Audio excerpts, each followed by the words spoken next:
Game Informer is back.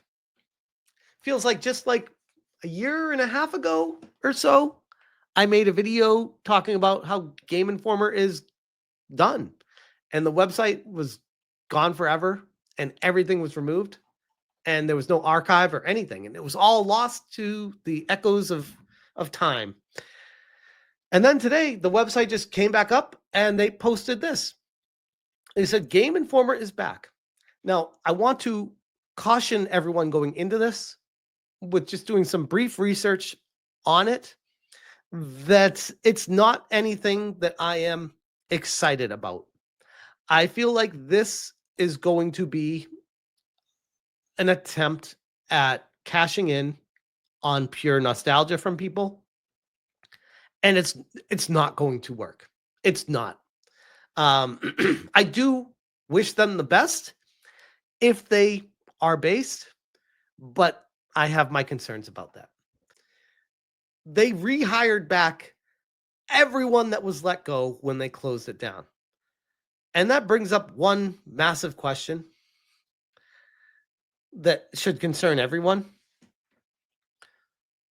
What were these people doing for the past 2 years where they could just drop what they had going and join Game Informer? Did nobody do anything with their life in 2 years where you can just drop it and join Game Informer again? And Robert Lawrence says, how? Who funded it? So we'll get to that. I was devastated last summer when Game Informer was shuttered by our prior parent company. That was GameStop, right? And so was the rest of our team. Not only did we really relish working together, but we also thought we were doing something valuable and contributing to the conversation around the gaming hobby. And I'll be honest, while I have my concerns about Game Informer and minor blips here and there, overall, the magazine itself steered clear of a lot of the political nonsense and drama, and it was really just focused on the games and the stories behind the games.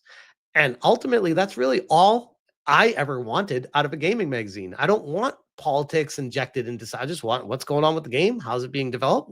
What's it about? Cool. Like, I think they did a really good job with that. The thing that caught us all by surprise was the reaction to the shutdown from our readers, viewers, and the broader gaming industry. I received countless messages speaking about how growing up with the magazine and the joy of paging through each month. For many, Game Informer was a gateway into the gaming as a dedicated hobby. For some, Game Informer had become a spark that led into a career of gaming. After more than 30 years of publication, it felt like a genuine loss to have that reverberated beyond our close-knit team. It felt like something that shouldn't be abandoned without a fight. Over the months since, two remarkable things happened. The first is that Game Informer, as a brand and an outlet, was purchased and given a new lease on life. The second is that the entire team that was working together at Game Informer's closure has returned, which, again, what? From editorial to production and beyond, the entire team. Seriously, I'm still pinching myself. And honestly, like, even if they're a bunch of wokies, that's got to be a pretty cool feeling, just as a human being, to feel like your entire career is over and one day stopped. And then a year later, everyone, the whole gang is getting back together. From any perspective, that's going to be a cool feeling. If you followed our work in the past, you know what that means. Our outlet has always been about more than just the things we cover. It's about the people. Our teammates are stewards of a legacy going back more than 30 years, including dozens of prior writers, editors, designers, and other creative voices that shaped the way we approach talking about the gaming hobby. With the brand and team reunited, we can move forward in confidence that we're maintaining that unbroken identity of who we are and what we represent. How did this all happen? After first touching base with our team and ensuring our interest, the team at Gunzilla Games. What? How does this stuff happen? Gunzilla Games is a developer and a publisher. They have Off the Grid, an upcoming free-to-play battle royale video game published by Gunzilla Games. Currently in early access, the game will feature a narrative storyline directed by Neil Blomkamp, as well as a NFT marketplace for purchasing and selling in-game items. I mean, I know a lot of people hear NFT market and they shiver a little bit, but the whole purpose that people should be excited about with NFT marketplace is if, and I've always said this is a gigantic gigantic F and gigantic if somebody could ever figure out a functional NFT marketplace in a game, it could actually be something useful and beneficial for digital items to be able to be resold. And that could potentially help gamers. I know it sounds like heresy to say that, but there is potential with NFTs. That being said, I would agree that there's a lot more negative than positive with them, because you got to worry about how much of a percent is being taken by the publisher, what they're doing with it, how they're using the information, that kind of stuff. And to me, I'm not on board with it, but I'm always willing to be proven wrong. I guess that's the best way to put it. But anyways, Gunzilla Games, which apparently is just owned and operated by itself, which I've never even heard of, secured the rights to Game Informer. I am very, very curious about this Gunzilla Games, though. Very curious about them.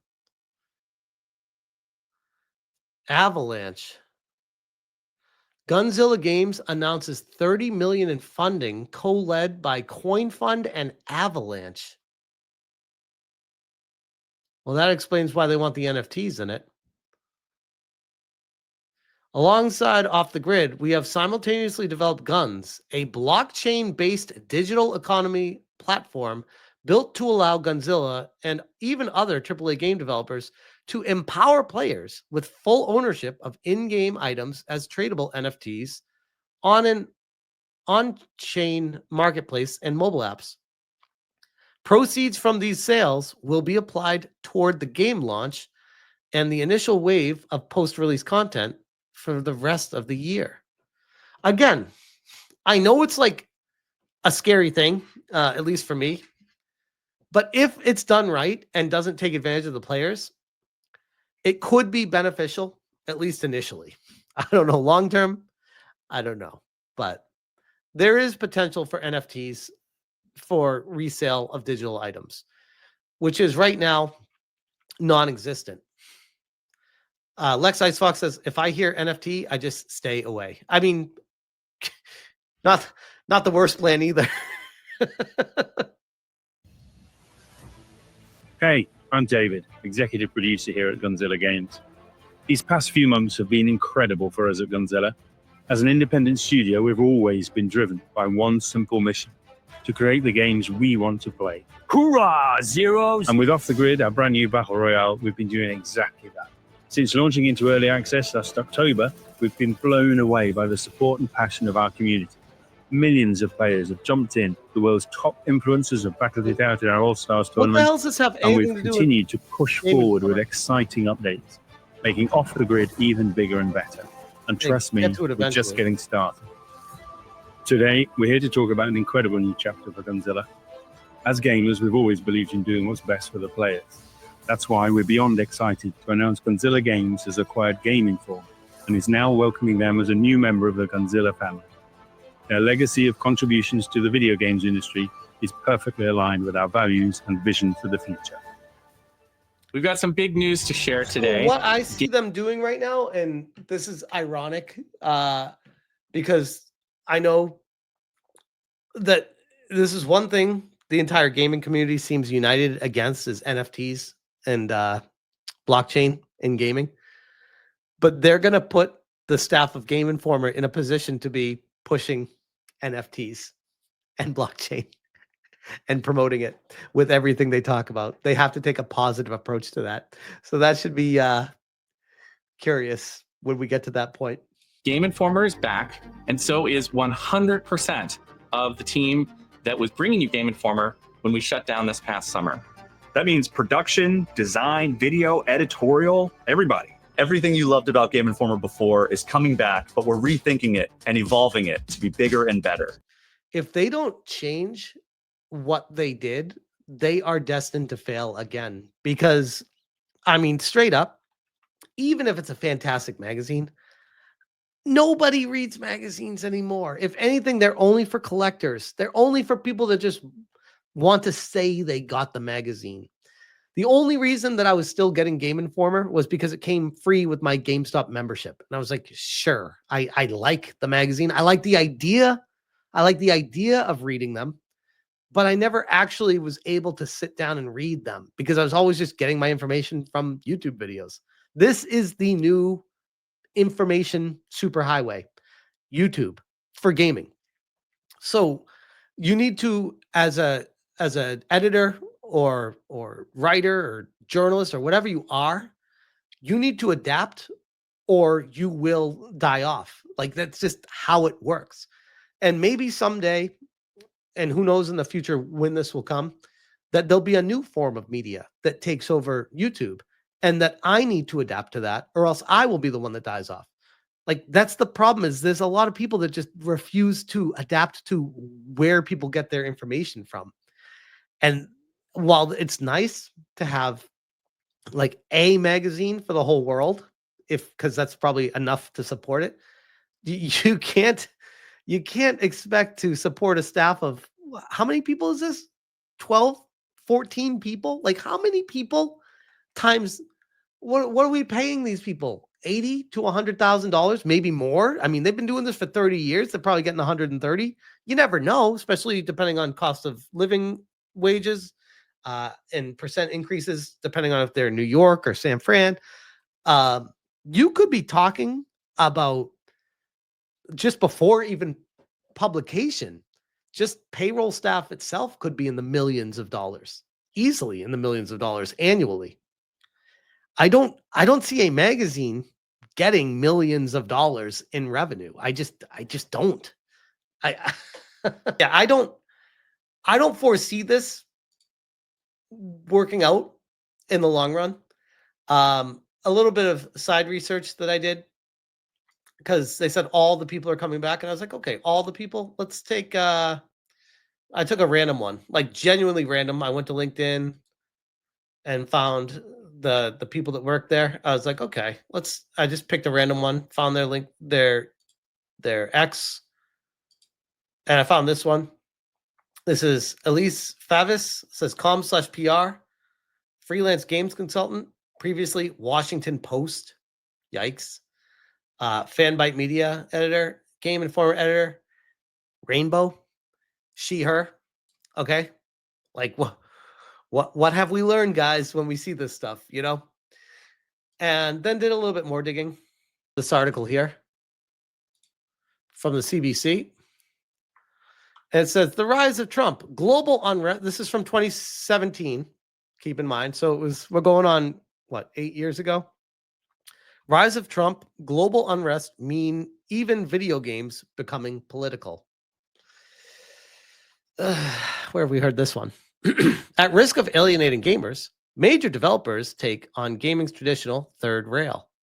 So they go over talking about all this fun stuff about, blah, blah, blah, blah, blah. Okay, great. So this is her.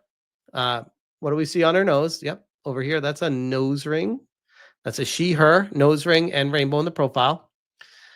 And they're talking about those conversations have been sorely lacking until now, says Game Informer associate editor and Montreal native, yikes, Elise Favis. But she explored this year's E3 showroom and noticed a growing number of titles are brushing against the video game industry's traditional third rail, politics. So this is, again, 2017. We're definitely seeing more of an interest from developers, she says. Politics have been ingrained in art for a long time, and video games are no different from that.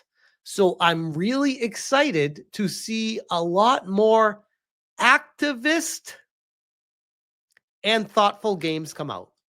there's a slew of smaller independent games that allow you to beat U.S. President Donald Trump, or, if you prefer, attack him. Which, first off, who says that? Who says that? That's such a weird line to write in an article. Favis says the explosion of Trump-themed games may have come about because most game developers are fairly liberal. Maybe the election was also a bit of a wake-up call for some, Favis says. The result of this election was a lot more people felt like they didn't have a voice. So that was a section of this person that I wanted to cover, who is a Game Informer editor that I found at random. Maybe she's the only one, but damn, those are the odds when you throw a dart and find one and say, wow.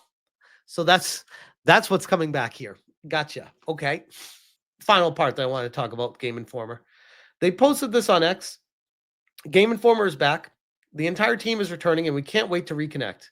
Come join us to celebrate the best in games, the people who make games, and the people who play games from around the world. Learn more. I'm not without my reservations and concerns about this, for sure. I'd like to think Game Informer sees the direction, the political climate of gaming and says, not a good idea to go down that road. But then when you start looking through the replies, it's like, oh, okay, that's fine. Seems like people are, taking well to this. Even have Capcom USA saying, great to have you back, Game Informer. Great to be back, they say. That's amazing. What could possibly go wrong here? Let's take a dive into the dark web of hidden replies. So Game Informer is already hiding replies, guys, which is not a great sign. Like if it was like a reply where they're like giving out the home address to an employee or something like that, or personally attacking someone about something that's a lie, I'd be like, okay, first off, report that and hide it. Totally get you. But if you're gonna start hiding replies like "go away, everyone hates you," if you're gonna reply, why? Let the community police itself with that. Why do you need to hide that? Just don't go woke, or you'll go broke even faster than last time. Why would you hide that reply? That's concerning to me, because that's not a reply that is attacking or saying anything negative. It's just someone voicing their feelings of, hey, this is the climate out there. Probably would do you well to not go down that road.